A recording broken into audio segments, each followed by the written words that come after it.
I turned MoistCr1TiKaL into a custom figurine for my streamer shelf.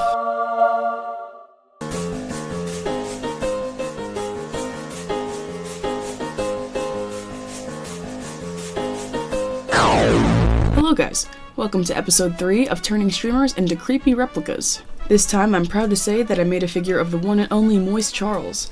As you can see in this little sketch, I decided to go with the RuneScape theme since I thought it would be funny as hell. Charlie actually maxed on stream, so I screenshotted the minimap at that exact moment for later use on the base of the figure. I'm actually making a more elaborate iteration of a base that I've made before for other RuneScape figures, going for a much more exciting plinth for the big man to stand on. His old school RuneScape account's name is TurboWet, which I'll be adding to the frame along with his channel name.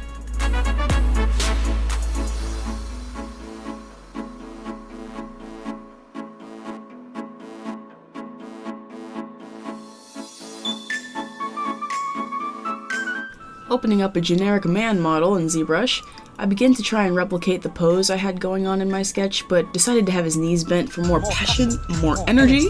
Normally, I do most of the modeling before posing, but since it's a symmetrical pose anyway, it worked out better to do it beforehand.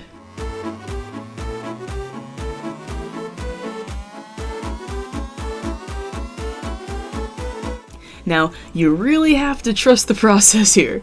It's gonna look fugly for a long time before it starts coming together, especially when trying to model a guy with facial hair. It won't look like him until I add it later on, trust.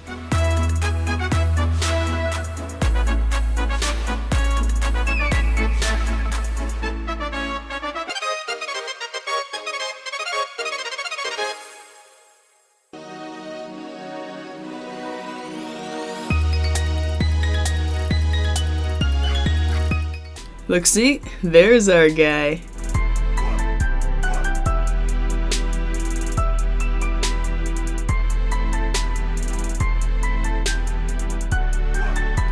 I gave him his cool boy backwards snapback, which you can tell has really messy geometry, but it doesn't matter because it's hidden inside of a 3D print.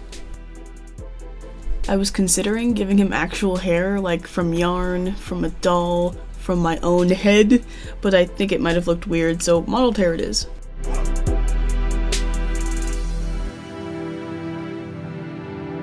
One thing I love about Charlie's outfit is how easy it is to model. For a t-shirt, all you really have to do is mask the area you want covered and extract it to its own subtool, then boom, shirt. I over-exaggerated some wrinkles, so a hint of it might actually show up on the print. I repeated the same process with the shorts, and better define some areas on the body to make them more anatomically correct.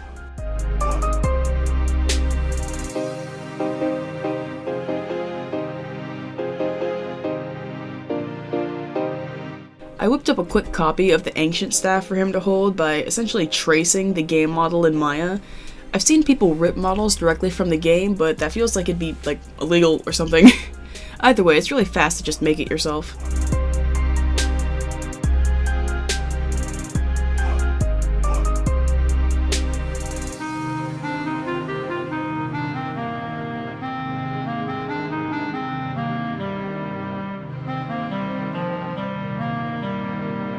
I didn't actually fully plot out what I wanted to put on the base in the sketch, because I was lazy, opting to just figure it out as I went. I knew one thing I for sure wanted on this base was some monkey nuts next to a GP stack in honor of the monkey nuts economic explosion of 2017, where Charlie decided to break the game's economy with a completely arbitrary item with a funny name. I placed a screenshot of the minimap location I want right over where it should be so I can trace over the lines to make the painting process easier later.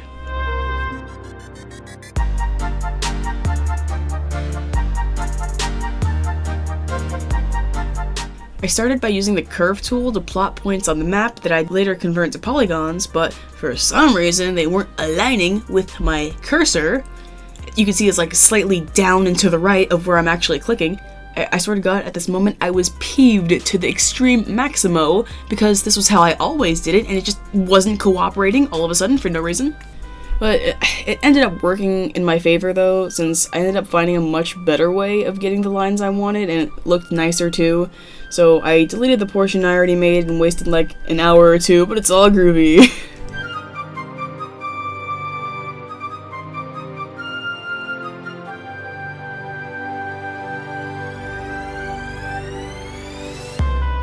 To decorate the back of the base, I added some bars that I'll decide the identity of later, along with some water runes. Get it? 'Cause moist. Ow!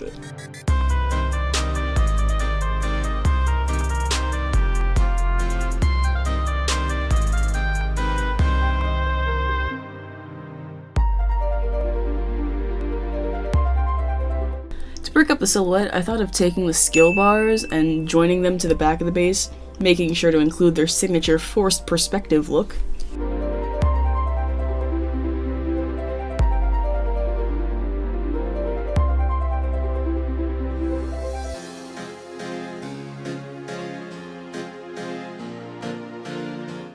As this is essentially a max trophy, I decided to put these little 99 plaques all over the outside to fill in any empty space. Since I'll be printing these separately, there was no real need for me to place them around meticulously like this, but I wanted you to see my vision. I already planned on adding water runes or blood runes, but then this genius viewer of mine suggested that I allude to Charlie's esports team. His esports team that has a logo that's incredibly similar to a water rune. Truly, this was fate, guided by our Lord and Savior Gothix.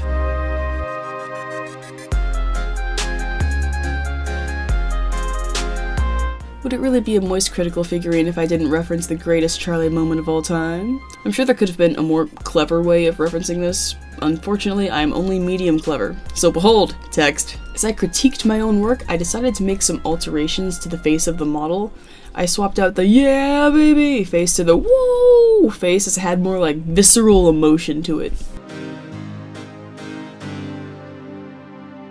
Taking it into Cura, my 3D printing program, even at 10% infill, it was still going to take 29 hours to print with the max detail layer height I went with. Well, max detail for an FDM printer. Resin printers are much better for this sort of thing. And then it took me another 29 hours to remove the print from the build plate. The base was barely able to fit on the build plate, but I will spare you the footage of me attempting to remove it. It is time now to don the ceremonial garb of lab coat and goggles, so the dangerous fumes emanating from craft acrylic paint do not get to us. Prepare thyself with some scuffed painting footage. I do not know what was wrong with me when I was filming, but legitimately like 50% of all of my clips were out of frame. So enjoy this highly curated, very zoomed in assortment of painting content filmed on my shitty Samsung Galaxy S22 Ultra.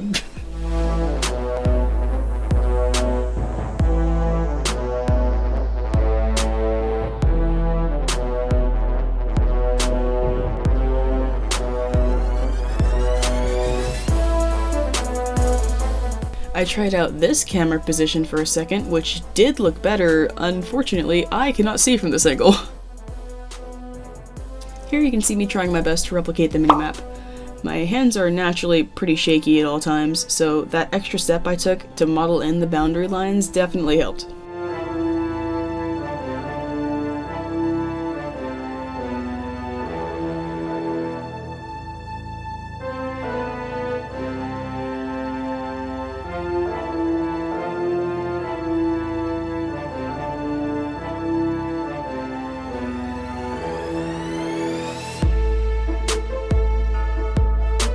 I used the other end of a paintbrush to make all the dots representing all of you guys who were there in person to see Charlie Max, doing the same for all these little NPC dots. I think they're like those guys that fight with their little claws outside of the Warriors Guild. My impulsiveness got the best of me, and I ended up giving a cartoon outline to the entire base. It'll look a little cruddy in the early stages, but it really punches in the old school vibe, I think.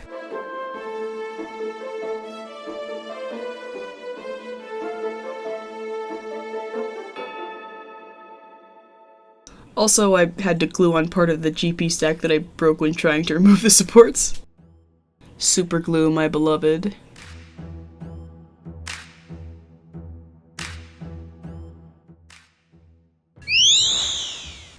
Sorry for the massive bloom effect here. My phone just added it on its own accord and I couldn't get rid of it no matter how many times I opened and closed my camera. And I got so annoyed I was just like, fine, I'll just leave it there, whatever. If you want to be like this, then fine. It goes away later, don't worry.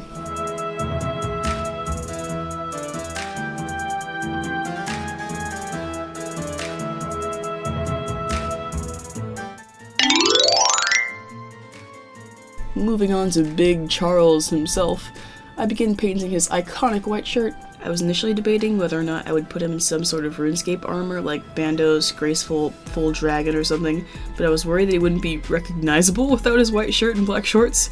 It worked out this way though, more brand loyalty.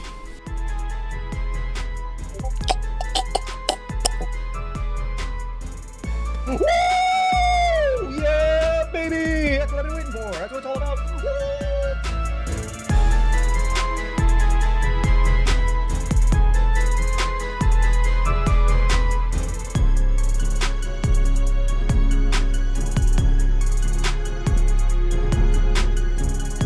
Oh god, the tattoos.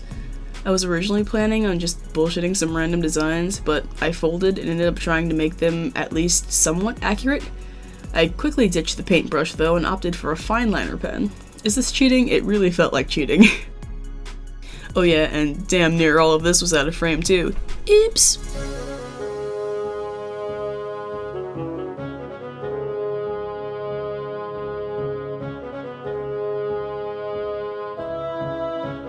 Alright, enjoy some Max Cape painting footage without my lovely voice to keep you company for a moment.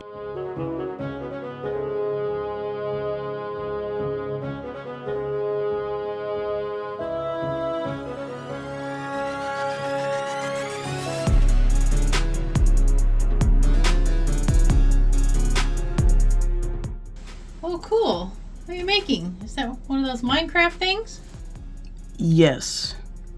I realized I was missing a 1 on the base, so I printed out this single letter, the smallest print I've ever made.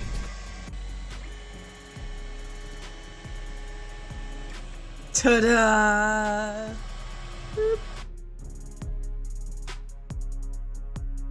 Okay, now don't judge me, and certainly don't copy me, but this is my first time using epoxy resin and I was way too casual with it. I did have gloves, but I was sloppy with it. Ventilation could have been improved. The bottle also said to make sure to test a pour before using it directly on your project, but I'm way too ADHD to actually wait an entire 24 hours just for a test when I could be finished with the project by now. That's insane. So directly onto my project it went. Once it was all said and done, I was worried. I was actually thinking about it. I was like, what if the acrylic paint bled into the resin, or what if it fogged up? Everything would be ruined. Well, I couldn't even fix that without having to start all over. But only time would tell. Until it did. Never punished. The resin turned out perfectly, even with minimal bubbles, despite me taking no precautions for success whatsoever. Things usually end up just sort of working out for me, fortunately. I noticed I had this blank spot on the back of the base that needed some pizzazz, so I slapped on some God Slap to tie it all together.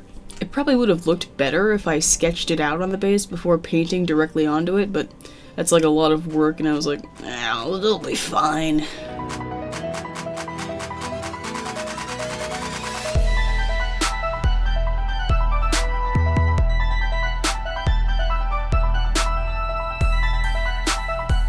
F's in chat for the ancient staff who got snapped in half so it could be properly held by Charlie figure.